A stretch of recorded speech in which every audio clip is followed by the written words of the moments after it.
Okay, good morning, everybody. Hope you guys are doing well today. So I am going to start into the second section that we're going to discuss in solving these linear and nonlinear systems of equations. And this is going to be the last technique that we learn. So we have learned about graphing and we have learned about substitution. So now in Chapter 6, Section 2, we are going to begin talking about elimination. And so again, this was a technique that you learned last year in Algebra 2, but I'm not going to assume that you remember it. So I'm going to kind of start from the beginning of that and go through that. And then once we learn it with linear systems, we'll expand that and take it to non-linear systems. So let's get started. So the first example that I'm going to show you um, is this little box right here. And what you can see is they have two different equations, right? So we have this equation 3x plus 5y equals 7. And then we have this equation right here, negative 3x minus 2y equals negative 1. So those are two linear equations. If you were to graph those would be aligned. And those are both in standard form. So you could either find the intercepts and then plot the x and y intercepts for each one and draw your line, or you could take both of those equations and put it into slope-intercept form and graph them that way. Either way is fine. And you would see that there's two straight lines. Now, rather than trying to solve one for a variable and plug it into the other equation, what I want you to notice is this part right here. This part right here, the x terms that we have, the first one is a 3x, and then the second one is actually negative 3x. And so what would happen is if I actually add these two equations together, and we're stacking them up, when I add them up, 3x plus negative 3x is 0. So that actually eliminated that x variable. So now we have 5 plus negative 2, which becomes 3y, and then 7 plus negative 1, which is 6. And then to finish solving this, you would divide by 3 and divide by 3, and you would just get y equals 2. So you can see, rather than taking the time to solve for one of the variables in one of the equations and then plugging it into the other equation, we were able to just take both of those equations, add the two equations together, and in doing so, it eliminated one of our variables. It doesn't matter which variable we eliminate. You can eliminate x or y, but in this case, it eliminated x, and we were able to solve for y. And so you can see, and this is further down, it does say that y equals 2, which is what we got right up there. Now, once we have y equals 2, you need to take this value y equals 2 and substitute it back into one of the two equations. And it doesn't really matter which one we use. I'm going to use the first one, the 3x plus 5y equals 7. I'm going to use that one since there's less negatives in there. And so in place of y, now that's one thing that you got to make sure that you put it in for the correct variable, in this case 2. And so you have 3x plus 10 equals 7. 3x equals negative 3 because you subtracted 10 from both sides. And then when you divide both sides by 3, you get x equals negative 1. And so right there is your other solution. So your ordered pair then would be negative 1, comma 2. And so what that's telling us is that is telling us that this system, these two lines, are graphed. And when they graph, they will cross in one place. And the solution is where those two things cross. In this case, it is negative 1, 2. So here's kind of an overview of what you do for elimination. It says to use the method of elimination to solve a system of two linear equations in x and y, perform the following steps. And it says obtain coefficients for x or y that differ only in sign. And you can do that by multiplying all of the terms of one or both of the equations by a constant. Then once you have the opposite terms, and I'm going to refer up to here real quick, you can see these two were opposite signs. They were the same number, but opposite signs. So then step 2 says once you have the two numbers opposite like that, you add the equations to eliminate the variable. And then step 3, once you add the equations, you're going to solve for the remaining variable. And then step 4 is you back substitute, like we did, into one of the two equations to get your other solution. And then step 5, they do ask that you check. I'm not going to be checking these, but checking would involve just taking the ordered pair that you obtain and then plugging that ordered pair back into one or the other of the equations to get to see if your solution that you came up with is true. So we're going to try another one here. You can see I do have the solution down at the bottom, so you can see what it's going to be. It's going to be 2, -1. So in this case, if you're looking here, you want to look and see if we have numbers that are already opposites. So right here, 3x and 5x, those are not opposites, so they're not going to cancel. But if you look right here, we have +2 and -2, and that's great. So because those two numbers are opposite of one another, we can simply take this system and we can stack it up and add it. So 3x plus 5x is 8x. The y's cancel. 2 plus -2 is 0. And then 4 plus 12 is 16. From there, we divide both sides by 8, and x is 2. Now, once we have x is 2, we're going to substitute that back into either equation.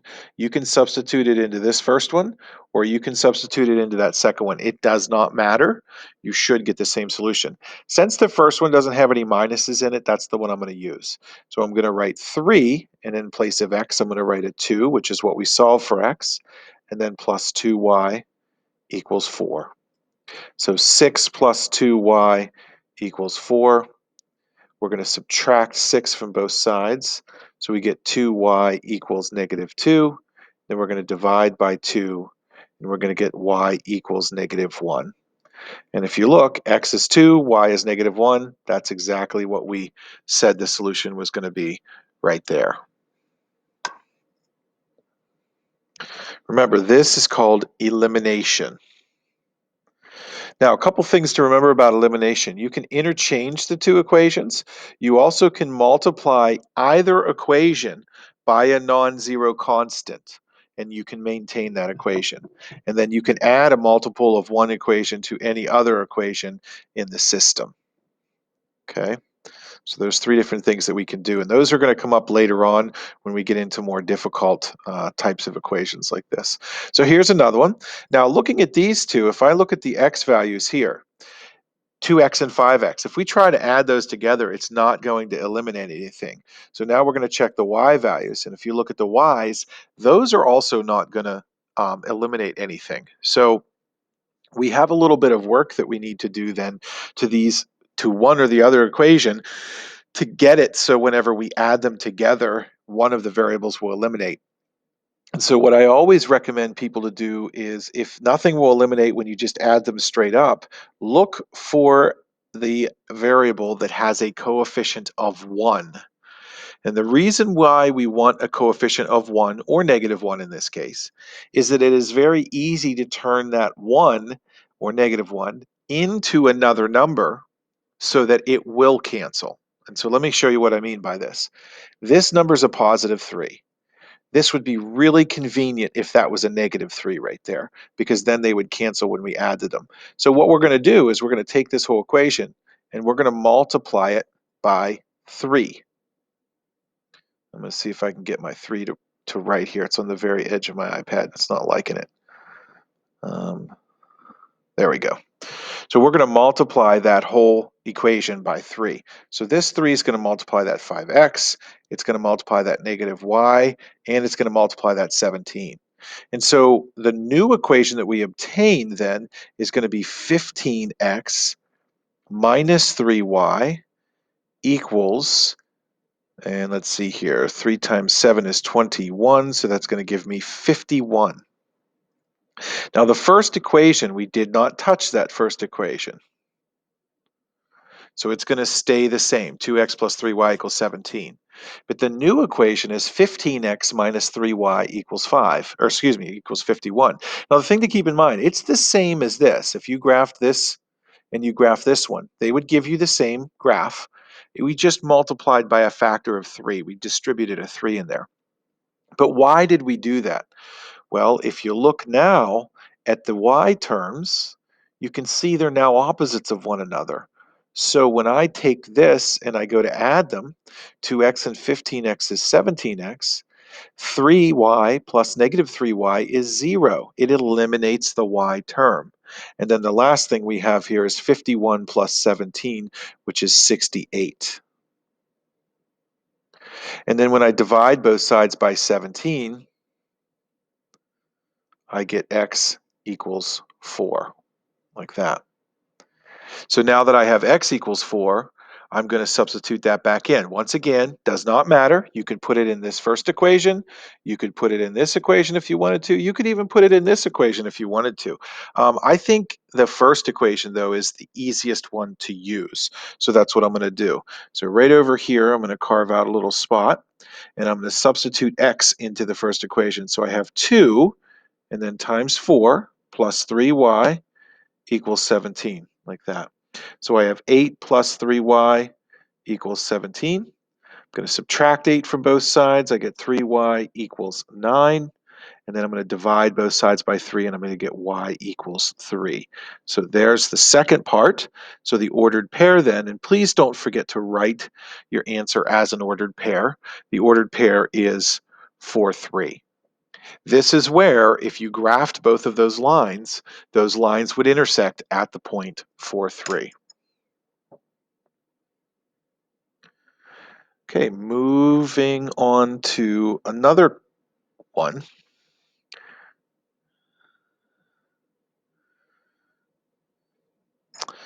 So looking at this one again, we look at our x values. We have a 2x and a 5x. So those won't cancel if we were to just add them. And this one has a 3 and a negative 4. So those won't cancel either. Now, the reason why I'm showing you this particular one is in the last one, we were able to just multiply one of the equations. You can see we just had to multiply this equation right here, and then we obtained a new equation, which then we got the y's to cancel out, okay? But in this next system, you can't just multiply one equation by a number. You're actually going to need to multiply both of the equations by a number to get them to cancel. And so there's a couple ways you could do this. You could either get the x's to match, or you could get the y's to match. It really doesn't matter which one you do.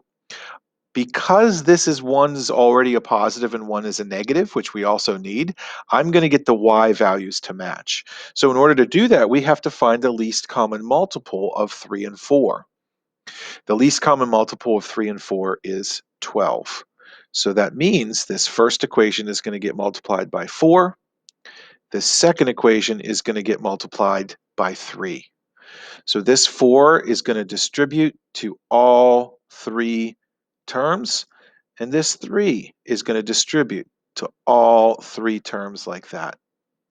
So we end up with a new equation, 20x plus 12y equals 36.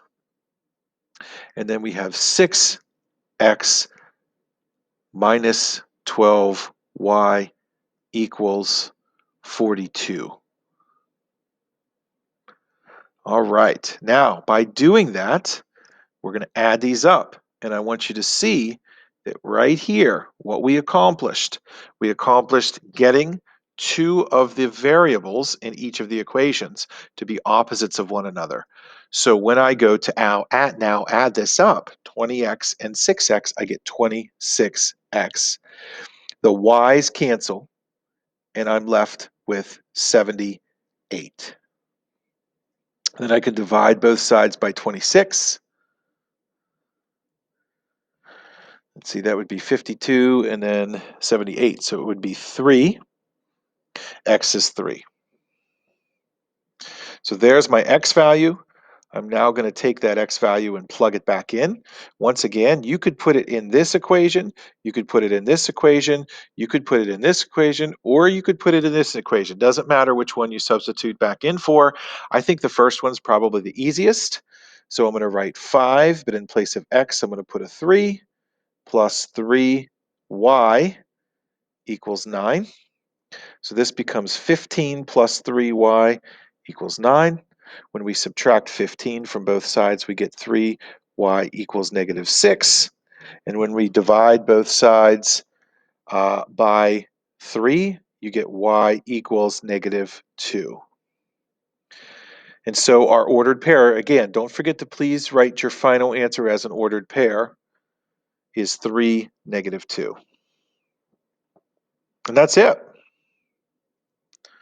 So there's your solution, 3, negative 2. So again, these two lines, if you graph them, they would intersect in one place. And the place where they intersect is 3, negative 2. And you can see right there, I have the solution. Now here's another example. You're welcome to look through that example. I'm not going to explain it because it is written out and explained for you. So if you want one more example, please also keep in mind, in this right here, you can get fractional answers for x and y. Don't be alarmed if you do. That's one of the reasons why the algebraic way of solving these is much better than the graphing. If you're trying to graph these and come up with an answer that could be a fraction, it'd be very difficult to do that. But because you're using algebra, it is possible, and you will get answers sometimes that have fractions. And this runs you through how to solve that one. And it runs you through a check as well. Now it says in example 2c, the two systems of linear equations, the original system and the system obtained by multiplying by constants, are called equivalent systems because they have precisely the same solution set. So, and this is what I was saying, back up to this example. This system that I'm going to highlight, this system right here, and then this system, these are equivalent systems because they are literally the same line. I've just multiplied the equation through by a constant. But if you were to graph them, it would give you the exact same line, and then they would have the exact same solution. So those are called equivalent systems.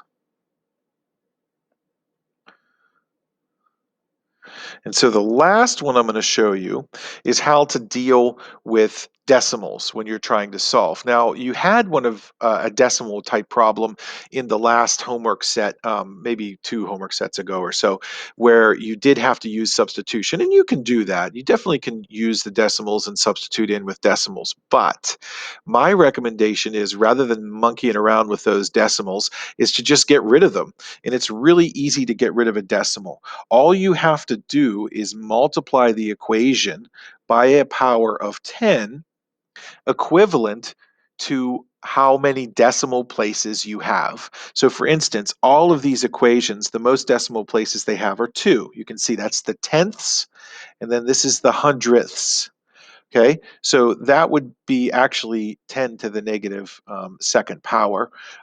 So we're going to multiply, since it's the hundredth place value, we're going to multiply this equation, and I'm not sure I can write it over there, so I'm going to write it here, by 100. And I'm going to multiply this equation by 100. And so this 100 is going to go here, it's going to go here, and it's going to go here. This 100, there, there, and there. Sometimes you'll multiply by 10, sometimes you multiply by 1,000. It just depends on how many decimal places you have. But the whole reason why I did that is now that moves the decimal place over 2 places to the right in all of those numbers. So what the new system, the equivalent system you end up with, is 2x minus 5y equals negative 38. And then you end up with 3x plus 4y equals 104. And so now what you see is there's no more decimals. They're gone. We don't have to mess around with them. And now we can just concentrate on getting an equivalent system so we can use elimination to get rid of the variables. Now I'm actually going to work on the x values. Even though the y values have opposite signs, I'm going to show you how we do this because it'll keep the numbers a little bit smaller. So there's a 2 and a 3. The common multiple, the least common multiple between 2 and 3 is 6. So I'm going to multiply this equation by 3. And I'm going to multiply this equation by negative 2. All right, so that 3 is going to get multiplied here, here, and here. And this negative 2 is going to get multiplied here, here, and here.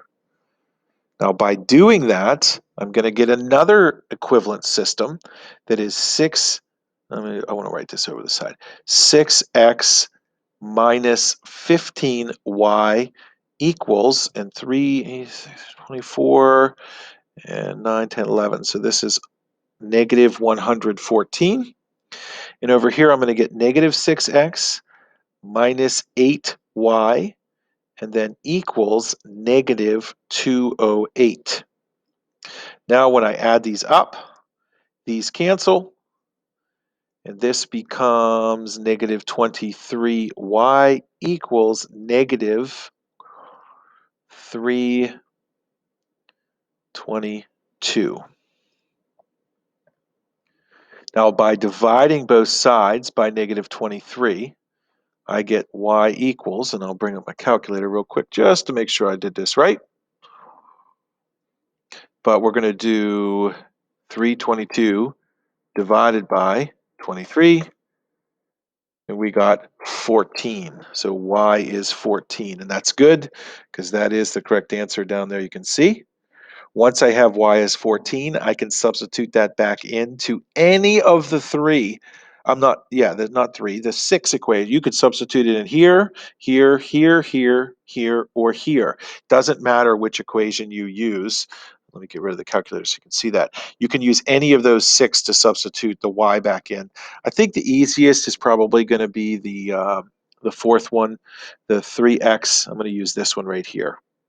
So I have 3x plus 4 times 14 equals 104. 4 times 14 is 56. So I have 3x plus 56 equals 104. Subtract 56 from both sides. 3x is equal to 98 minus 50 is going to be 48. And then we're going to divide both sides by 3, and I'm going to get x equals 16. And you can see when y is 14, do that very well. Y is 14, x is 16. That matches the ordered pair that it was going to be.